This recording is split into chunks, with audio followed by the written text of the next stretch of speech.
Buenos días. Hoy es 19 de mayo de 2020. Les saluda el licenciado Moisés Huicho Romero. Agradezco a todos mis amigos los comentarios que han realizado sobre este ejercicio de divulgación del conocimiento jurídico. Y a mis alumnos los invito a seguir realizando su mejor esfuerzo en su preparación académica. La frase de hoy: tarde o temprano la disciplina vencerá a la inteligencia. Continuaremos con el análisis de la conducta como elemento básico del delito. Hemos dicho que la voluntad de las personas se puede exteriorizar a través de una acción o de una omisión. En este sentido, la conducta de acción se presenta cuando el sujeto realiza efectivamente movimientos corporales tendientes a lograr su propósito, es decir, que su voluntad se exterioriza mediante la realización de movimientos que son perceptibles en la realidad.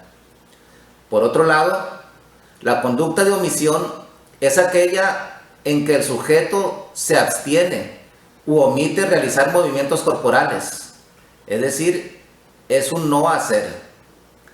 Esto se encuentra recogido en el Código Penal del Estado de Sinaloa en diversos artículos, principalmente en el artículo 11, que textualmente dice: el delito puede realizarse por acción u omisión. En consecuencia, de acuerdo con estas clases de conductas, podemos decir que existen los delitos llamados de acción y los delitos de omisión, los cuales analizaremos enseguida. En los delitos de acción, el sujeto activo realiza movimientos físicos, realiza movimientos corporales que encuadran en un tipo penal determinado. En esta clase de delitos, la conducta prohibida queda plasmada en la ley a través del uso de verbos de acción, los cuales establecen la conducta típica. Por ejemplo, privar de la vida en el delito de homicidio, apoderarse en el delito de robo, entre otros, con lo que se infringe una norma que prohíbe una determinada conducta. En efecto, cuando el artículo 133 del Código Penal del Estado de Sinaloa establece que comete el delito de homicidio el que priva de la vida a otro, lleva implícita la prohibición de realizar esa conducta, es decir, de privar de la vida, ya que quien la realice se hará merecedor de una pena. Así, tenemos que la conducta de acción se compone de tres elementos, los cuales son: 1. Un movimiento corporal. El segundo, un resultado. Y el tercero, la relación de causalidad entre ese movimiento y el resultado producido. Como se puede ver, los delitos de acción son fácilmente entendibles, puesto que la propia ley establece la conducta prohibida y al realizarse en el mundo exterior es fácilmente percibida, por lo que considero que a este nivel no se requiere mayor explicación. Ahora bien, en lo que respecta a los delitos de omisión, que como ya se dijo, consiste en un actuar negativo o en un no hacer del sujeto, estos pueden ser de omisión simple o también llamados de omisión propia o pura, los cuales pueden definirse como el comportamiento pasivo, que se encuentra tipificado expresamente en la ley y que el derecho sanciona con una pena. En estos delitos hay que partir de la base de que existe un peligro para el bien jurídico protegido, por lo que se espera que el sujeto realice una conducta que impida la materialización de dicho peligro. Entonces, la conducta de omisión se integra de tres elementos, los cuales son: el número 1, una conducta pasiva o una inactividad. El número 2, la voluntad del sujeto. Y el número 3, el deber jurídico de obrar a cargo del sujeto. Reiterando, nos encontramos ante un delito de omisión simple cuando la conducta de omisión del sujeto se encuentra prevista expresamente en la ley. Otra característica de estos delitos de omisión simple es que son delitos de resultado formal, puesto que para su actualización no es necesario que exista un resultado material en el mundo exterior.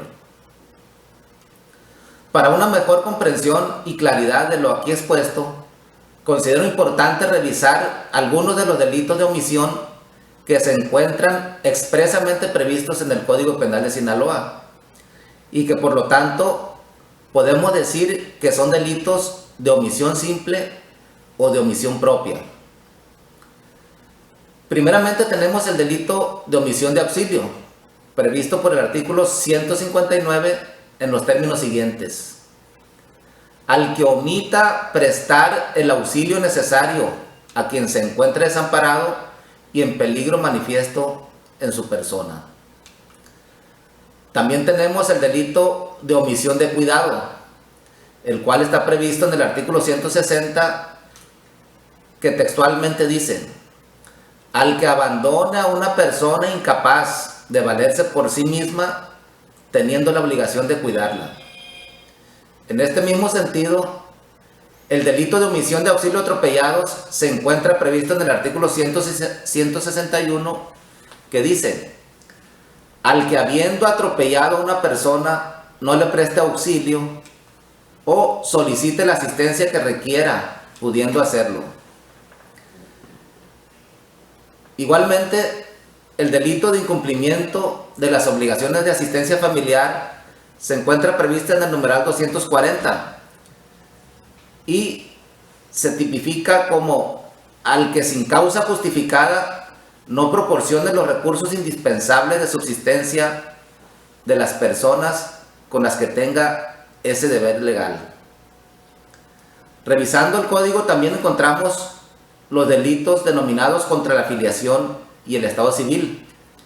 Precisamente en el artículo 244, en su fracción tercera, en el que se lee: al que omita la inscripción de una persona, teniendo dicha obligación con el propósito de hacerle perder los derechos derivados de su filiación.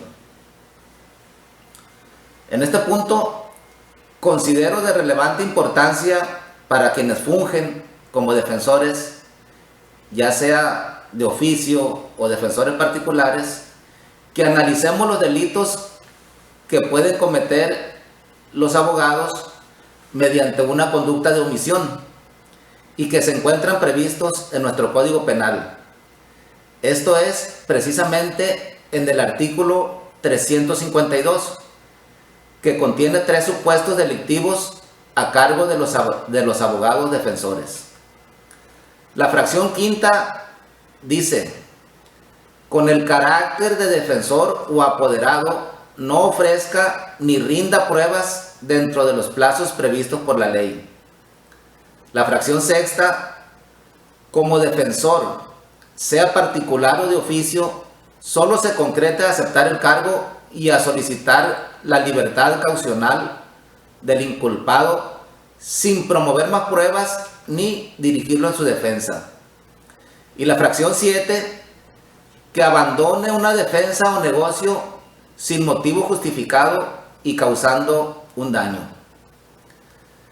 Estos son algunos de los delitos de omisión que se encuentran previstos por el Código Penal de Sinaloa y que precisamente por estar descrita la conducta omisiva en una ley penal, se clasifican como delitos de omisión simple o de omisión propia. Hasta aquí el tema de hoy. En la próxima emisión trataremos los delitos de omisión impropia o también llamados delitos de comisión por omisión. Hasta la próxima.